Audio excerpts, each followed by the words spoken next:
Serbia visa finally Serbia visa নিয়ে দুর্দান্ত একটি সুখবর পেয়ে গেলাম। হ্যাঁ, আপনারা ঠিকই শুনেছেন, ফাইনালি সার্বিয়া ভিসা নিয়ে দারুণ একটি সুখবর পেয়ে গেলাম। সো হ্যালো এভরিওয়ান, আসসালামু আলাইকুম। আশা করি সকলে ভালো আছেন। প্রতিদিনের ন্যায় আবারও চলে আসলাম আপনাদের মাঝে সার্বিয়া ভিসা সংক্রান্ত আরও একটি আপডেট ভিডিও নিয়ে। হ্যাঁ, সার্বিয়া ভিসা নিয়ে অনেকে আপডেট চাচ্ছিলেন, অনেকে কিন্তু অনেক জায়গা থেকে আপডেট দেখছিলেন, এবং বর্তমান সময়ে যারা আমার সাবস্ক্রাইবার ভাই বোনেরা আছেন এবং যারা আমার শুভাকাঙ্ক্ষী আছেন, আমাকে অনেকে কল করেছেন, অনেকে মেসেজ করেছেন, ভাই আসলে সময় পাচ্ছিলাম না, সার্বিয়া ভিসা নিয়ে আসলে তেমন কোনো আপডেট পাচ্ছিলাম না। তবে আজকে সার্বিয়া ভিসা নিয়ে কিছু আপডেটও দেবো এবং আপনাদের মাঝে সার্বিয়া ভিসা নিয়ে যে এজেন্সিটা বর্তমান সময়ে বেশি কাজ করছে, বেশি ভিসা দিচ্ছে এবং বেশি হাইলাইটেড হচ্ছে, সো বাংলাদেশেও কাজ করছে এবং বাংলাদেশের বাইরেও কাজ করছে, সেই একটা এজেন্সির নাম আপনাদের মাঝে আমি শেয়ার করব ইনশাল্লাহ।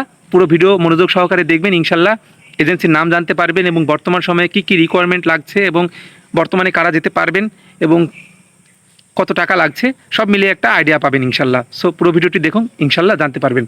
সো যেটা বলছিলাম যে বর্তমান সময়ে আপনারা সার্বিয়া ভিসা নিয়ে কিন্তু অনেকে অনেক জায়গা থেকে আপডেট দেখছিলেন এবং অনেকে জানতে চাচ্ছিলেন যে ভাই সার্বিয়া ভিসার কী অবস্থা, কী পরিস্থিতি, কী সিচুয়েশন চলতেছে। আমি কিন্তু এর আগেও আপনাদের বলেছি, এখনও বলতেছি যে সার্বিয়া ভিসা নিয়ে কিন্তু বাংলাদেশিদের মাঝে যে কৌতূহলটা বিরাজ করছিল বেশ কিছুদিন আগে, আমি ফিরে যাই, বেশ কিছুদিন আগে কিন্তু আপনাদের মাঝে আমি আপডেট দিয়েছিলাম তাদের সার্ভার ত্রুটি চলতেছিল, অর্থাৎ তাদের সার্ভার আপডেট জনিত কারণে কিন্তু অনেকের কিন্তু আপনার হচ্ছে অনলাইন হচ্ছিল না, আবার অনেকে কিন্তু ওয়ার্ক পারমিটের আবেদন করতে পারছিল না, অনেকের অনেক রকম সমস্যা, অনেক রকম সিচুয়েশন, আসলে খারাপ একটা সিচুয়েশন ক্রিয়েট হয়েছিল। কিন্তু বর্তমান সময়ে কিন্তু সেই জিনিসটা, অর্থাৎ সেই সিচুয়েশনটা বর্তমান সময়ে কিন্তু একটু নর্মালের দিকে চলে এসেছে।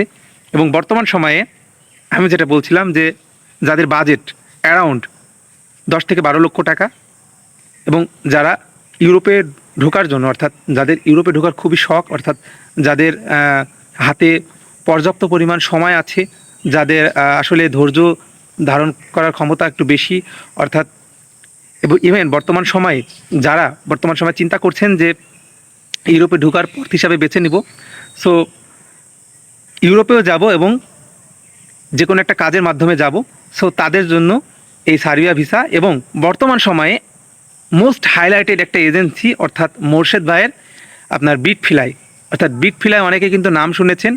এই বিটফ্লাই নিয়ে কিন্তু শত জল্পনা কল্পনা, অর্থাৎ বিটফ্লাই বর্তমান সময়ে আপনারা সকলে জানেন সৌদি আরব, দুবাই, ওমান, কাতার এবং বাংলাদেশে তাদের কিন্তু অফিস রয়েছে এবং তারা বাংলাদেশ সহ ইন্টারন্যাশনালি কিন্তু কাজ করতেছে ওয়ার্ক পারমিট ভিসায়।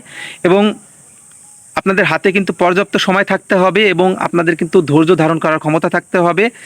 এবং বিটফ্লাই যে এজেন্সিটা বর্তমান সময়ে কাজ করতেছে, আমরা দেখলাম যে, আমরা রিসার্চ করে দেখলাম যে তাদের আসলে যেই ভিসা দেওয়ার হারটা, অর্থাৎ বর্তমান সময়ে তারা যে সকল কর্মীগুলো পাঠাচ্ছে খুব স্মুথলিভাবে পাঠাচ্ছে এবং সময়টা একটু বেশি লাগছে এবং তারা কিন্তু সব কিছু বলে কয়ে পাঠাচ্ছে।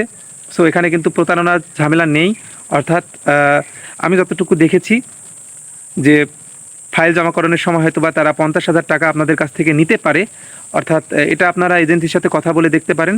সো আমি একটি কথাই বলবো যে আমি কোনো এজেন্সিকে প্রমোট করতেছি না, কজ আমি কোনো এজেন্সিকে প্রমোট করিও না, কজ আমার কাছে মনে হলো যে বিটফ্লাই হয়তো বা অনেক ভালো কাজ করতেছে, কারণ আমি দেখলাম যে তাদের আগের যে আপনার হলো ওয়ার্ক হিস্টোরি, অর্থাৎ আগে তাদের কাজের হিস্টোরি দেখলাম।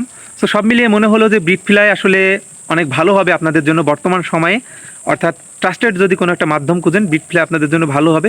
তবে একটি কথাই বলবো যে কেউ ভিসার আগে, অর্থাৎ ভিসার আগে অ্যাপ্লিকেশন ফি বাবদ কোনো টাকা পয়সা পে করবেন না, সেটা বিটফ্লাই হোক বা অন্য কোনো এজেন্সি হোক না কেন।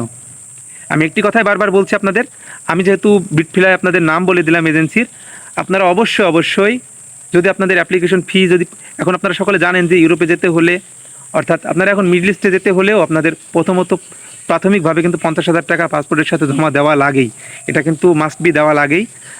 সো এটা কিন্তু আপনাদের সকলেরই জানা। সো এই অ্যাপ্লিকেশন ফি বাবদ যদি কোনো টাকা পয়সা চায় কোনো এজেন্সি বা কোনো এজেন্ট, কোনো টাকা পয়সা আপনারা পে করবেন না ভিসার আগ মুহূর্ত পর্যন্ত, সেটা ইউরোপের ক্ষেত্রে হোক বা সেটা মিডল ইস্টের ক্ষেত্রে হোক। সো সকলে ভালো থাকবেন, সুস্থ থাকবেন। যদি আপনাদের কাছে ভিডিওটি ইনফরমেটিভ মনে হয় অবশ্যই চ্যানেলটি সাবস্ক্রাইব করবেন। সেই প্রত্যাশায় দেখা হচ্ছে নেক্সট কোনো আপডেট ভিডিওতে। ধন্যবাদ সবাইকে।